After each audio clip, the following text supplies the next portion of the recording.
pemahaman kalau kita melihat bahwa konflik Yemen adalah konflik antara Syiah melawan Sunni. Enggak.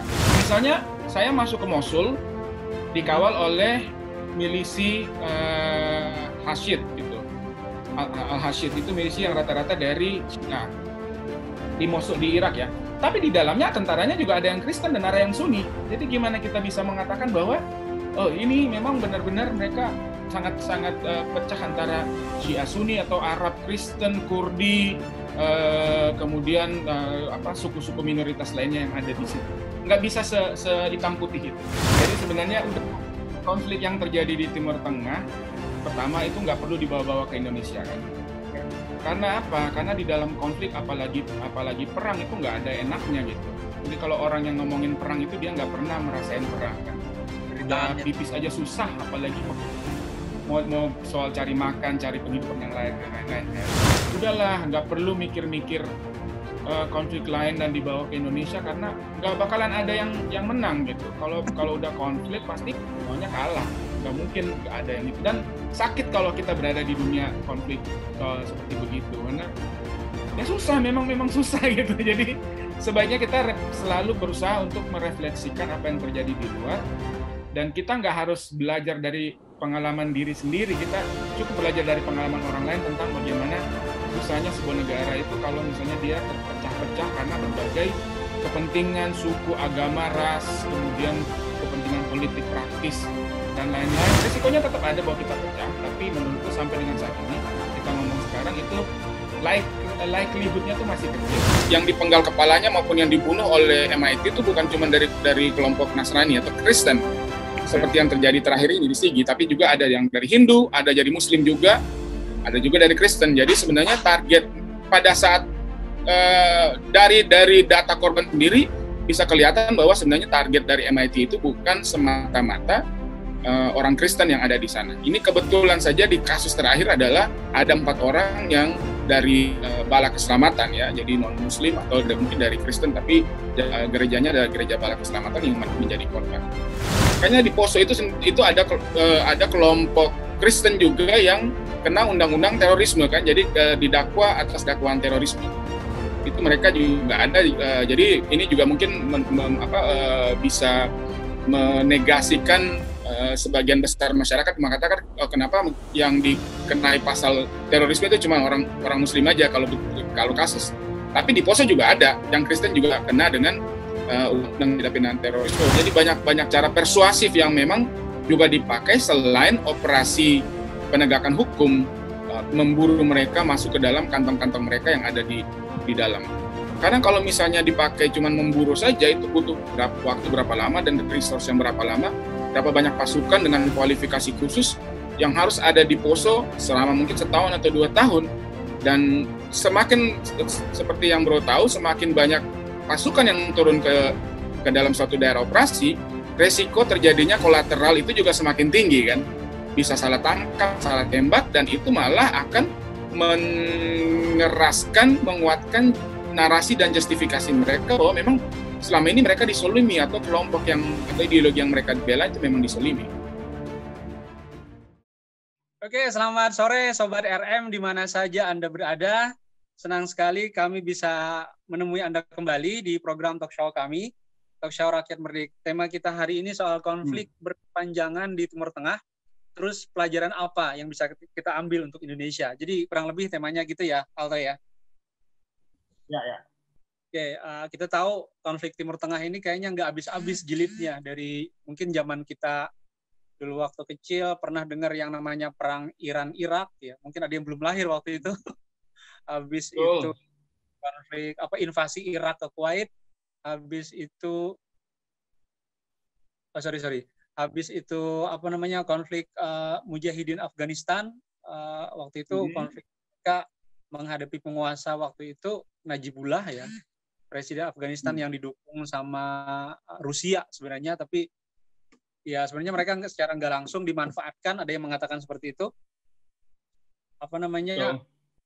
Proksi ya, perang proksi juga antara Amerika dan Uni Soviet waktu itu. Habis itu dengan ini sampai terjadi konflik perang saudara baik di Suriah termasuk juga di Yaman ya. Mungkin kalau kita memperhatikan konflik internasional hari-hari ini. Dan yang terakhir kemarin, kalau kita kebetulan rajin ngeklik atau ngebaca atau browsing berita internasional konflik itu, rudalnya atau apa namanya nirawak ya, senjata tanpa awak yang dikirim sama pemberontak Houthi di Yaman itu sampai sudah berkali-kali mencapai Jeddah, ya kan, waktu itu sampai kalau nggak salah sampai meledak di bagian-bagian Aramco, raksasa minyaknya Arab Saudi. Jadi luar biasa yang kita pikirkan. Dan banyak sebenarnya yang mengkhawatirkan konflik ini akan berdampak juga, ada yang membawa mungkin ke Indonesia, wajar saja karena kita kan Indonesia ini satu-satunya negara mayoritas muslim di dunia. Alta ini pengalaman jadi 20 tahun dan 10 tahun diantaranya itu kan tadi yang gue baca profil lo di negara konflik termasuk di Afghanistan dan Irak. Di antara negara-negara yang konflik itu termasuk antaranya Afghanistan, Irak sama Yaman ya. Yang pertama yang mana dulu ya, Toh? Yang pertama Sudan Selatan. Oh, oke. Jadi Sudan Selatan tahun 2009. 2009 Dan habis itu setelah itu dari Sudan Selatan aku 2010 aku di Irak. 2011 aku di Yemen. 2012 aku di Afghanistan, 2013-14 balik ke Yemen lagi. 15, 16, 17 di Irak. 2018 baru balik ke Indonesia. 2018 ya. Waktu itu kalau yang Yaman, yang Afghanistan itu masih konflik yang Taliban itu apa bukan ya? Betul. Afghanistan 2012 itu masih Taliban sama Al-Qaeda kan? Ya, Al-Qaeda ya. Masih Taliban sama Al-Qaeda. Waktu itu aku tinggalnya di Kandahar, kemudian banyak kerjanya tuh di Helmand sama Kandahar, itu kan dua daerah di mana si Al-Qaeda itu mulai didirikan kan. Jadi zaman pada saat USS Cole tahun 1988 apa 89 gitu kena bom pertama kali Al-Qaeda muncul, itu kan di salah satunya adalah USS Cole pada saat dia berada di pelabuhan Aden ya di Yemen itu. Zamannya si Clinton, dan pada saat itu retaliation-nya adalah Scud missiles mendarat itu di beberapa camp Taliban dan Al-Qaeda yang ada di Helmand sama Kandahar. Jadi memang itu daerah benar-benar hotspot ya pada saat aku berada di sana. Oke, Toh, gue pengen ngasih lihat beberapa foto lu, boleh ya? Yang gue ambil dari Facebook. Boleh. Oke, ini sambil ya, ini silakan. Apa-apa. Yang dari Alta 1 ya. Nah, ini sempat viral nih, Toh. Bukan sempat, jangan-jangan sekarang masih viral, Toh. Ini isinya apa sih, Toh? Maksud lo waktu itu nulisnya apa ya? Pesan surat terbuka ya? Iya, jadi waktu itu kan ada temanku minta, bro, lu tolong dong bikinin dukungan orang Indonesia terhadap salah satu kandidat pada saat itu kan. Terus gue bilang, gue nggak kenal kandidat itu, tapi gue langsung terinspirasi. Karena kalau gue bikin pesan damai aja dari Mosul. Jadi ini daerah yang aku datangin di foto ini. Kalau ngelihat di belakang, ini Mosul Barat. Oke, Mosul Barat Irak ya. Mosul Barat Irak. Jadi Mosul Barat itu pada saat operasi masuk mengusir ISIS dari Mosul dimulai dari Mosul Timur. Karena Mosul Timur itu tidak terlalu padat ISIS-nya. Karena Mosul Timur itu daerah yang mau dibilang kelas menengah ke atas pada zaman Saddam. Jadi Saddam's Palace, salah satu istana dia tuh ada di sana, di Mosul Timur. Mosul Barat ini adalah daerah menengah ke bawah. Dan di situ perumahannya paling rapat, sehingga perang kota paling kencang itu di Mosul Barat ini.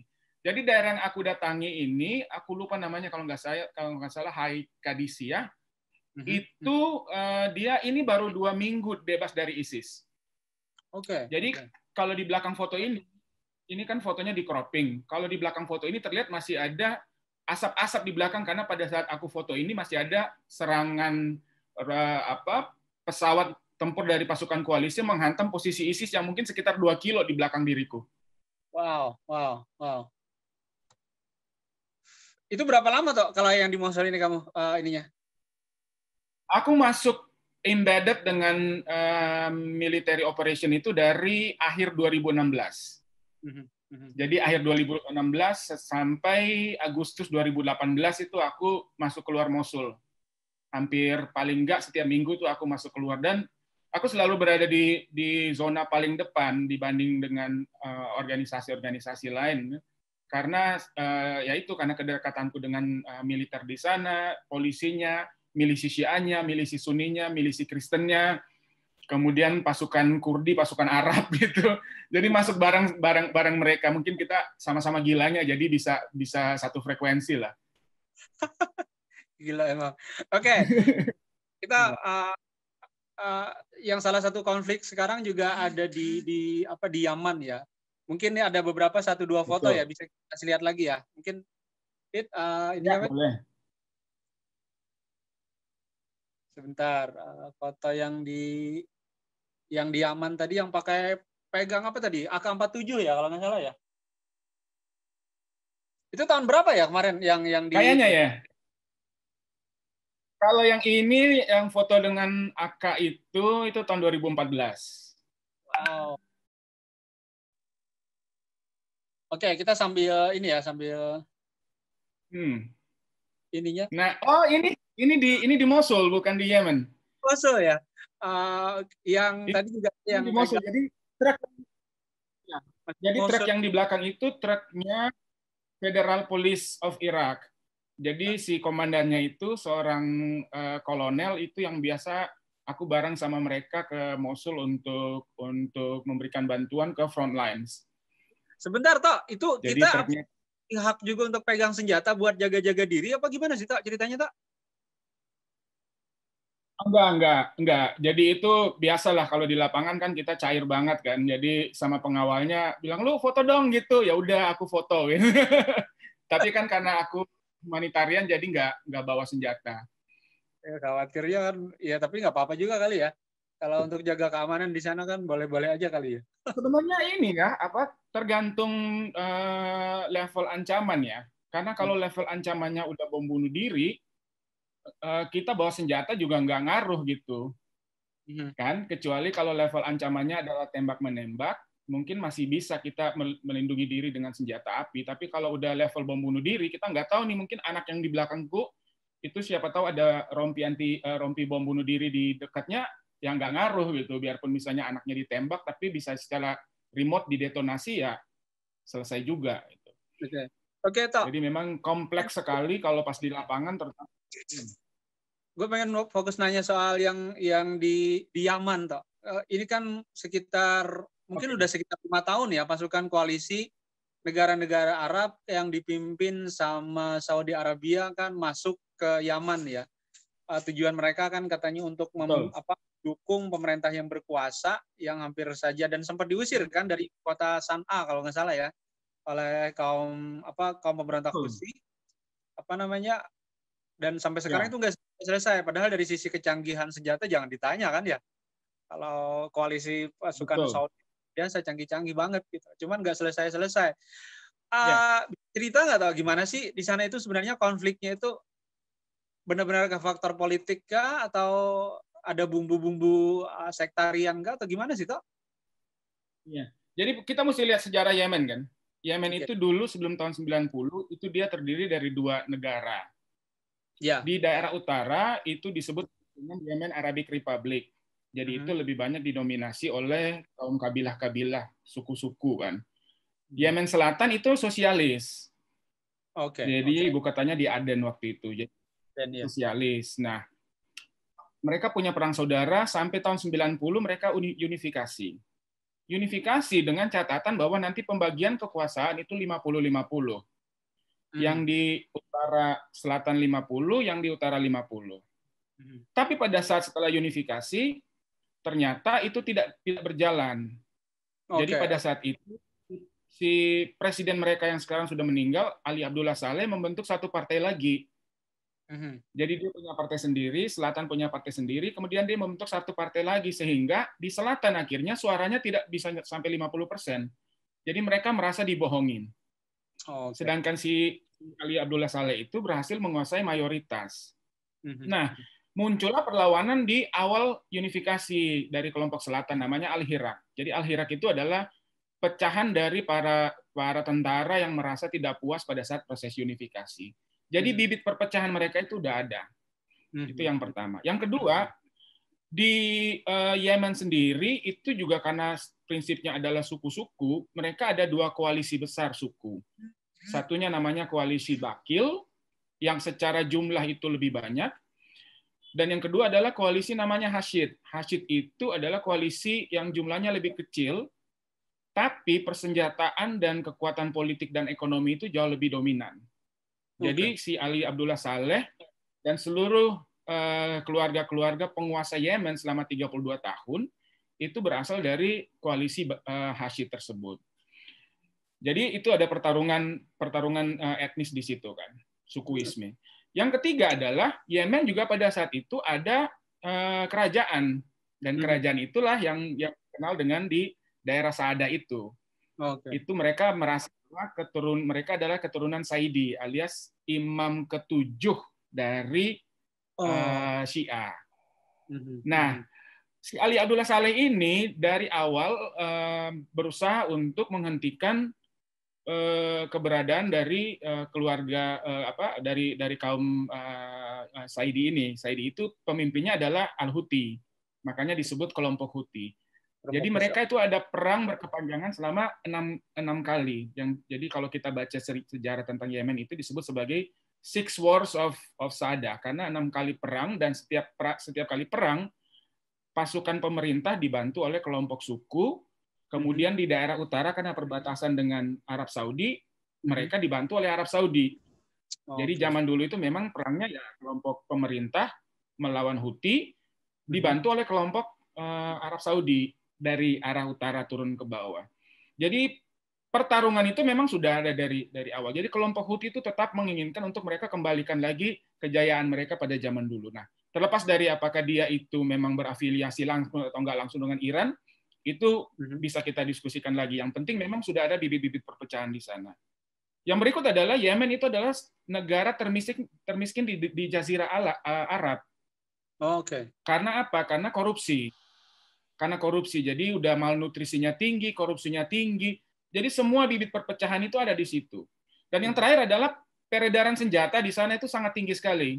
Karena Yemen itu salah satu negara di mana proliferasi senjata api, khususnya senjata laras pendek dan laras panjang itu paling tinggi per kapita di daerah Arab.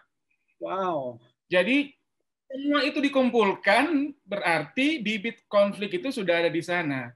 Nah, 2014 itu aku pas ada di sana pertama kali Arab Spring mulai muncul itu kan. Jadi setelah kejadian di Mesir, kejadian di Tunisia, kemudian dia datang ke Mesir, kemudian dia datang ke Yemen, itu semua kelompok-kelompok yang tadi itu bersatu, termasuk Al-Qaeda juga. Jadi Al-Qaeda, Houthi, Al-Hirak, termasuk Hashid, mereka berbalik melawan pemerintah Ali Abdullah Saleh. Akhirnya Ali Abdullah Saleh jatuh, dia mengungsi dan lain-lain. Pemimpin yang naik adalah mantan wakil presiden dia, Abdul Rabu Al-Mansur. Abdul Rabu itu bukan orang Yemen Utara, yang notabene selama ini menguasai kekuasaan, dia orang selatan. Jadi dia secara psikologis juga tidak diterima oleh kelompok para kabilah-kabilah yang berada di daerah Yemen Utara atau mantan Yemen Utara. Jadi kompleksitasnya di situ. Sehingga pada saat itu Houthi melihat ada kesempatan bagi dia untuk mengambil kekosongan pemerintahan tersebut. Dia berkoalisi juga dengan kelompok-kelompok suku-suku yang rata-rata juga dari Sunni. Juga dari Sunni juga. Jadi sebenarnya, jadi itu tidak. Sorry Tok, jadi nggak bisa juga kita bilang ini sebenarnya konflik benar-benar antara Sunni dan Syiah ya, karena juga mereka juga ada yang betul. Jadi kalau kita lihat peta pergerakan infanterinya dari kelompok Houthi, dia dari daerah utara, Saada dia turun melewati Amran, dia turun sampai ke Sanaa, itu kan melewati daerah-daerah kabilah-kabilahnya yang mereka rata-rata adalah mereka Sunni gitu. Tapi mereka saling bekerja sama karena apa? Karena di sana intinya adalah survival. Jadi sepanjang sukunya, klannya bisa survive, dia akan berinteraksi, dia akan bekerja sama dengan siapapun, termasuk itu dengan orang yang berbeda mazhab atau berbeda antara misalnya Syiah dan Sunni. Jadi sangat cair sekali. Jadi nggak kesalah pemahaman kalau kita melihat bahwa konflik Yaman adalah konflik antara Syiah melawan Sunni. Enggak. Karena di tataran lapangan mereka itu saling bekerja sama karena ujung-ujungnya memang survival dari suku dan klan mereka. Iya. Buktinya Ali Abdullah Saleh kembali lagi bergabung dengan Houthi pada saat dia sebelum mati kan, melawan pemerintahan yang sah gitu ya. Dia kan gabung dengan Houthi padahal sebelumnya dia yang menyerang Houthi. Nah, jadi memang sangat dinamis, tidak melulu kita nggak bisa ngelihat bahwa itu hitam putih antara Syiah dan Sunni. Ya, yang repot itu kan gini toh, selalu ada yang berusaha menarik-narik bahwasanya konflik ini bukan, ada yang bilang konflik politik, tapi ada juga yang bilang ini sebenarnya konflik sektarian, entah internal dalam satu agama, ataupun ada yang bilang ini antar agama, misalnya ya, entah agama apapun ya, konflik dibawa-bawa seperti sebenarnya gue pengen penegasan nih toh, dari yang lu lihat di lapangan gitu. Sebenarnya kan bukan antar konflik sektarian ini, tapi lebih besar karena masalah politiknya, begitu ya? Betul. Jadi kan optiknya kadang-kadang itu tergantung dia siapa yang pengen melihat kan. Iya. Kalau misalnya dia cuma pengen melihat dari sisi Arab Saudi atau koalisi Arab melawan Houthi, maka optiknya pasti yang dilihat adalah Arab Saudi adalah Sunni, Houthi adalah Syiah gitu kan. Tapi kalau kita tarik ke dalam dan kita bedah secara taktis, akan terlihat bahwa enggak juga kayak begitu. Koalisi mereka di bawah itu juga sangat cair kan, sangat cair di dalam Houthi sendiri atau kelompok Houthi atau ya kelompok pemberontak dalam tanda kutip, kalau memang ingin dilabel begitu karena ada pemerintahan yang sah, itu kan juga mereka sangat saling menyerang kan. Buktinya kalau memang itu Syiah melawan Sunni, di situ ada kelompok teroris baik Al-Qaeda maupun ISIS yang juga dia berafiliasi ke Sunni kan, bukan ke Syiah gitu. Dan dia juga menyerang pemerintah yang sah, dia juga menyerang Houthi. Jadi gimana kita bisa bilang bahwa itu hitam putih antara Syiah dan Sunni? Iya. Bahkan dalam konflik yang mungkin di sudut pandang di sudut yang berbeda, misalnya konflik Palestina lawan Israel, kan sebagian ada yang menganggap ini sebenarnya konflik agama kan toh ya.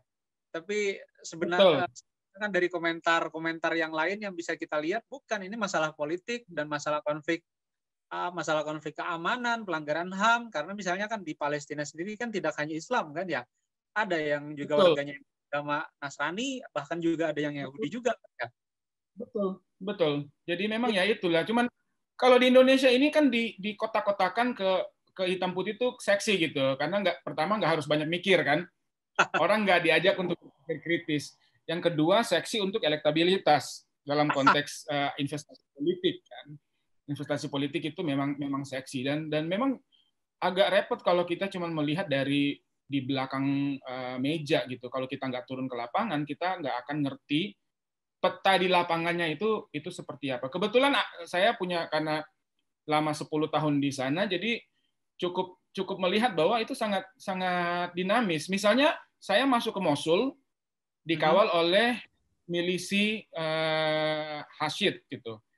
Al-Hashid itu milisi yang rata-rata dari Syiah di Mosul di Irak ya. Tapi di dalamnya tentaranya juga ada yang Kristen dan ada yang Sunni. Jadi gimana kita bisa mengatakan bahwa ini memang benar-benar mereka sangat pecah antara Syiah Sunni atau Arab Kristen, Kurdi, kemudian suku-suku minoritas lainnya yang ada di situ. Nggak bisa sehitam putih itu. Buat teman-teman nih, yang kita kan nggak ngelihat langsung di lapangan ya. Sementara dari pemberitaan itu kan, pemberitaan bukan hanya yang konvensional ya, tapi juga dari medsos, dan medsos ini kan bercampur dengan hoax segala macam, sehingga itu tadi segala macam bumbu tadi itu kan berseliweran segala macam dan memprovokasi juga, sifatnya provokatif juga. Mungkin gimana sih ya lo yang sekian lama gitu loh pernah di lapangan dan menghadapi konflik itu, biar kita gampang. Jadi yang pertama kan ada dulu sering kita dengar istilah what happened in Vegas stays in Vegas kan. Jadi sebenarnya udah konflik yang terjadi di Timur Tengah pertama itu nggak perlu dibawa-bawa ke Indonesia kan. Karena apa? Karena di dalam konflik apalagi perang itu nggak ada enaknya gitu. Jadi kalau orang yang ngomongin perang itu dia nggak pernah merasain perang kan. Udah pipis aja susah, apalagi mau soal cari makan, cari penghidupan yang layak dan lain-lain kan. Itu yang pertama. Yang kedua adalah kita kadang memang orang Indonesia nih karena kita dibesarkan dalam iklim dan sumber daya yang banyak, kita tuh take it for granted.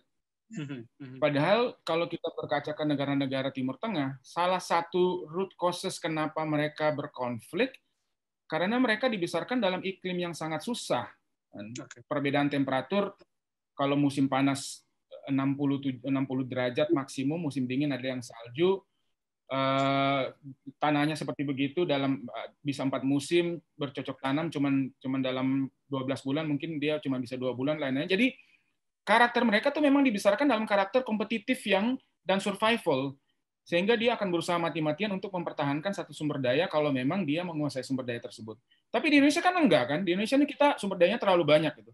Kita bisa makan, bisa minum tanpa perlu banyak kerja gitu kan. Jadi memang kita take it for granted. Nah, orang Indonesia harusnya bersyukur. Kita semua harusnya bersyukur karena kita dibesarkan dalam iklim seperti begini. Jadi udahlah, nggak perlu mikir-mikir konflik lain dan dibawa ke Indonesia karena nggak bakalan ada yang menang gitu. Kalau udah konflik pasti semuanya kalah gitu. Nggak mungkin nggak ada yang itu. Dan sakit kalau kita berada di dunia konflik seperti begitu karena ya susah, memang susah gitu. Jadi sebaiknya kita selalu berusaha untuk merefleksikan apa yang terjadi di luar, dan kita nggak harus belajar dari pengalaman diri sendiri, kita cukup belajar dari pengalaman orang lain tentang bagaimana susahnya sebuah negara itu kalau misalnya dia terpecah-pecah karena berbagai kepentingan suku, agama, ras, kemudian kepentingan politik praktis, dan lain-lain. Itu kalau kita udah rusak, intervensi dari negara lain ataupun dari pihak lain masuk untuk menambah rusak itu jauh lebih gampang.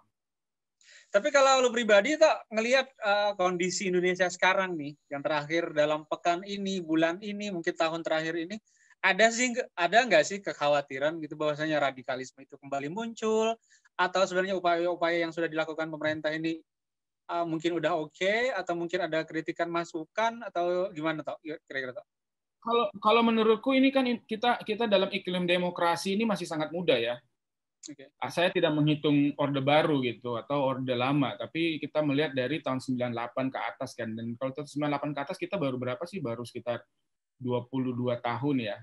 Yeah. 22 tahun kan. Jadi sebenarnya kita masih sangat muda dalam iklim demokrasi. Menurutku ini proses ya. Ini proses di mana ada yang ingin memakai kepentingan memakai kacamata politik identitas untuk menambah elektabilitas, itu hal yang biasa. Tapi aku percaya bahwa kita punya ego daerah, ego kekerabatan daerah itu masih jauh lebih kuat, sehingga sampai dengan saat ini kita masih bisa bertahan. Adat istiadat kita kuat, dan menurutku itu resiliensi yang sangat bagus.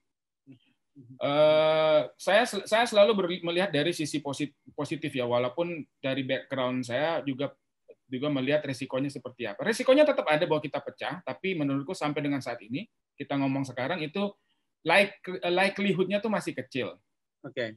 Masih kecil. Dan kan bisa kita lihat kejadian di Jakarta, orang di daerah tuh pada cuek aja karena udah lalu sakit kepala Jakarta aja, jangan di daerah gitu. Jadi masih positif, aura positif tuh masih jauh lebih kuat dibanding aura negatif. Dan yang berikut adalah memang karena peredaran senjata di kita kan minim ya.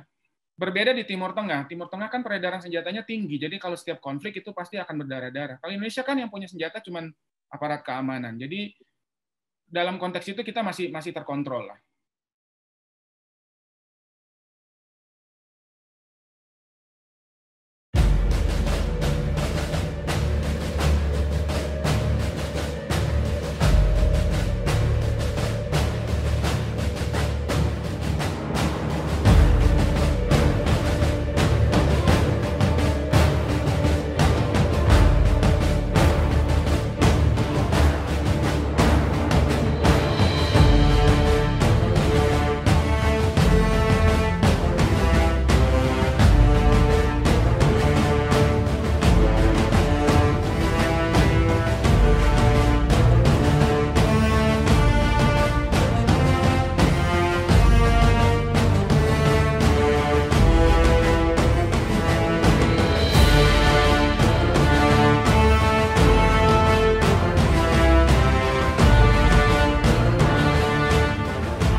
apa yang mengagetkan kita semua terkait tragedi di Sigi beberapa waktu yang lalu, di mana satu keluarga itu dihabisi ya, dibantai secara brutal, secara sadis. Tentu kita berduka atas apa yang dialami oleh keluarga yang di sana. Kita pengen tahu nih, mungkin langsung aja toh ya, kira-kira kenapa ya pihak aparat kita ini kesulitan untuk mengejar mereka ini? Mungkin bisa sedikit nggak? Jadi pertama kita mesti ngelihat ada beberapa faktor. MIT itu dia muncul awalnya itu dari zaman konflik Poso dulu, tahun 1998 akhir, sebelum Ambon kan 19 Januari 1999 kan. Jadi zaman konflik Poso itu akhirnya melahirkan dua kubu kan, kubu Kristen dan Muslim. Nah, setelah pada saat konflik Poso itu muncul satu kelompok yang disebut dengan Kompakayamanya. Jadi Kompakayamanya itu adalah kelompok-kelompok laskar yang memang terbentuk karena konteks konflik membuat orang akhirnya harus membentuk grup. Jadi ada Kompakayamanya. Kemudian Kompakayamanya itu dia bermetamorfosa menjadi salah satunya adalah disebut Laskar Jundullah. Jadi setelah konflik mereda, lahirnya Jamaah Islamiyah dan lain-lain, kemudian Laskar Jundullah itu dia muncul sebagai bagian dari recycle para kombatan-kombatan pada zaman konflik dulu. Dan setelah itu maka dia masuk kemudian mendeklarasikan diri pada beberapa tahun yang lalu itu dengan sebutan Mujahidin Indonesia Timur. Jadi karena akarnya itu di konflik, maka yang pertama adalah masih ada orang-orang yang merasa bahwa mereka ini, kelompok Mujahidin Indonesia Timur adalah bagian dari orang-orang yang memperjuangkan keinginan mereka, orang-orang yang satu frekuensi. Jadi dia secara ideologi itu masih mendapat dukungan dari sekelompok kecil masyarakat yang ada di Poso. Jadi itu salah satunya kenapa membuat sehingga MIT yang sekarang itu walaupun pemimpinnya udah berganti dari awalnya Daengkoro, kemudian ke Santoso, dan sekarang Ali Kalora, itu masih mendapat dukungan masyarakat, sebagian masyarakat yang ada di daerah Poso Pesisir. Sebagian masyarakat, artinya secara umum, secara keseluruhan, masyarakat itu sebenarnya tidak ada yang menghendaki konflik horizontal itu. Jadi kelompok yang berkonflik pada zaman dulu, antara kelompok Muslim dan Kristen, itu sebenarnya kelompok-kelompok yang sudah berdamai. Kelompok yang sudah berdamai. Tapi MIT ini kan dia muncul setelah itu dan ingin tetap meneruskan ide mereka untuk mendirikan kalau kita sebut mungkin negara di dalam negara gitu, dengan memakai nama Mujahidin Indonesia Timur. Dan dia memanfaatkan geografi Poso sebagai daerah permainan dia. Nah, jadi yang pertama adalah memang masih ada support system dari masyarakat yang memang masih menganggap mereka sebagai pahlawan atau pejuang. Yang kedua adalah mereka ini kan di awal 2002-2003 itu terdeteksi mereka juga banyak orang yang bisa masuk keluar dari wilayah Poso. Karena itu aksesnya bisa dari mana-mana, bisa dari Makassar, bisa dari Manado, bisa dari Manado Gorontalo, bisa juga dari daerah Sulawesi Tenggara dan lain-lain. Itu akses masuk ke Poso itu gampang. Dan pada saat itu kalau kita lihat daftar DPO MIT itu ada bahkan orang-orang dari Ugyur juga sekitar 2-3 orang juga ikut di situ. Jadi itu membuktikan bahwa akses masuk keluar di dalam situ juga sulit dipantau karena medan geografi tempat dia bermain itu sekitar 60 kali 120 km, jadi sekitar 7.200 km dengan elevasi antara 0 di atas permukaan laut sampai sekitar 2.200-2.300. Jadi medan gerilya mereka itu memang cukup sulit. Walaupun kita juga lihat bahwa banyak sekali keberhasilan polisi untuk menangkap orang-orang maupun juga berhasil mengeliminasi, membunuh, menembak mati orang-orang yang terlibat di dalam grup MIT ini. Tapi ini tadi disebutkan sama Alta bahwasanya ini masih ada kaitannya ke belakang itu tadi, ke konflik Poso atau Ambon juga, atau jauh sekali kayaknya kalau ke Ambon itu. Kalau Ambon saya belum menemukan bahwa apakah orang-orang dari atau mantan kombatan dari Ambon itu akhirnya bergabung dengan MIT itu enggak, tapi rata-rata memang ya dari lokalan aja. Dari lokalan Poso, karena kan konflik Poso dan Ambon itu juga sama-sama muncul di waktu yang bersamaan, kemudian juga mereda antara dua kelompok yang bertikai itu sama-sama, tapi bibit-bibitnya mereka yang kemudian dia bermetamorfosa menjadi kelompok yang memakai teror untuk meneror siapa saja ya. Karena kalau kita lihat dalam spektrum waktu sekitar 3 tahun terakhir, itu kan yang korban yang dipenggal kepalanya maupun yang dibunuh oleh MIT itu bukan cuma dari kelompok Nasrani atau Kristen, seperti yang terjadi terakhir ini di Sigi, tapi juga ada yang dari Hindu, ada dari Muslim juga, ada juga dari Kristen. Jadi sebenarnya target pada saat dari data korban sendiri bisa kelihatan bahwa sebenarnya target dari MIT itu bukan semata-mata orang Kristen yang ada di sana. Ini kebetulan saja di kasus terakhir adalah ada 4 orang yang dari Bala Keselamatan ya, jadi non Muslim atau mungkin dari Kristen, tapi gerejanya adalah gereja Bala Keselamatan yang menjadi korban. Tapi kalau ngelihat di kondisi di masyarakatnya sendiri, toh kamu mungkin Alta ngamatin juga nggak? Kira-kira di masyarakat lokal sendiri sebenarnya hidup berdampingan segala macam itu nggak ada masalah kan ya? Betul. Jadi makanya aku bilang ada fase di mana orang-orang yang berkonflik pada zaman konflik sektarian dulu itu sudah berdamai. Jadi teman-teman di Tentena maupun teman-teman di istilahnya tanah runtuh yang di Poso Kota itu sudah berdamai, bahkan mereka sering berkomunikasi. Ada orang-orang yang dulunya karena di Poso itu ada kelompok Kristen juga yang kena undang-undang terorisme kan, jadi didakwa atas dakwaan terorisme.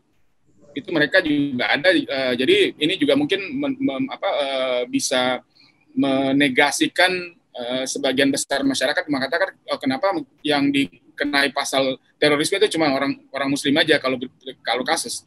Tapi di Poso juga ada yang Kristen juga kena dengan undang-undang tindak pidana terorisme, walaupun itu belum pada saat itu baru Perpu ya, Perpu 1 tahun 2002, 1 atau 2, kalau nggak salah 1 tahun 2002 itu ya.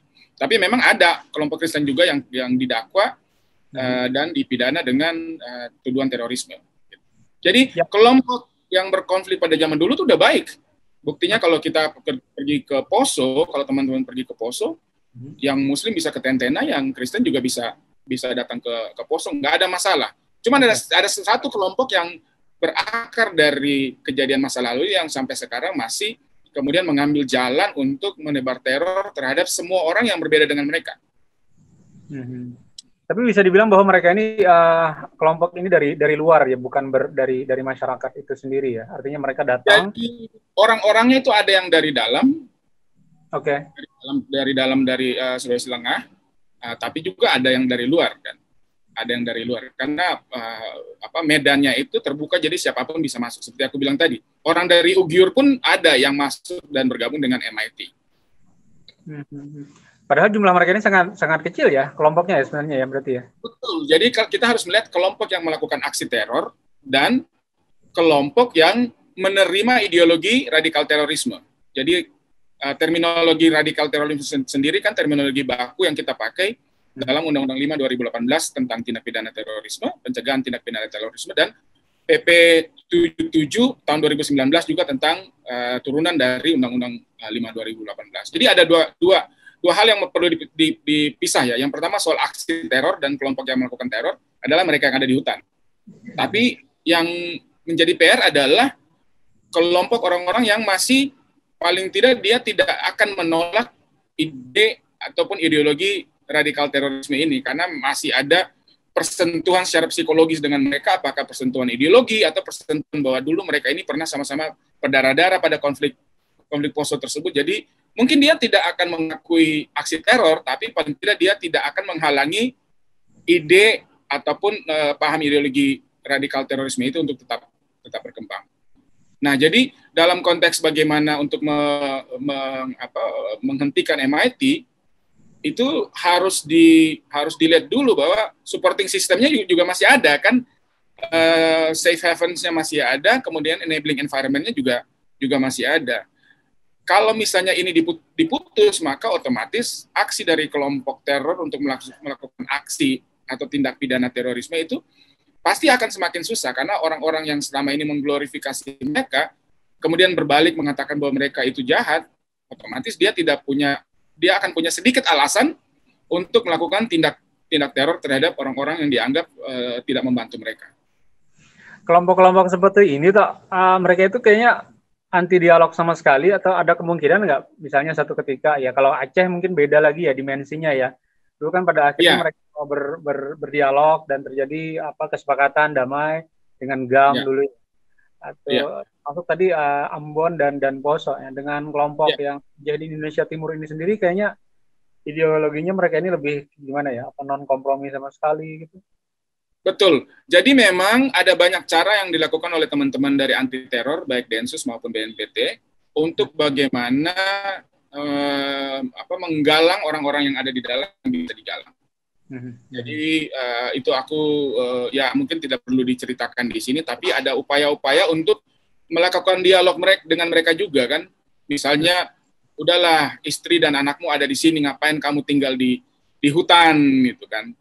Turunlah atau jadi banyak cara persuasif yang memang juga dipakai selain operasi penegakan hukum memburu mereka masuk ke dalam kantong-kantong mereka yang ada di dalam. Karena kalau misalnya dipakai cuma memburu saja itu butuh waktu berapa lama dan resource yang berapa lama, berapa banyak pasukan dengan kualifikasi khusus yang harus ada di Poso selama mungkin setahun atau 2 tahun.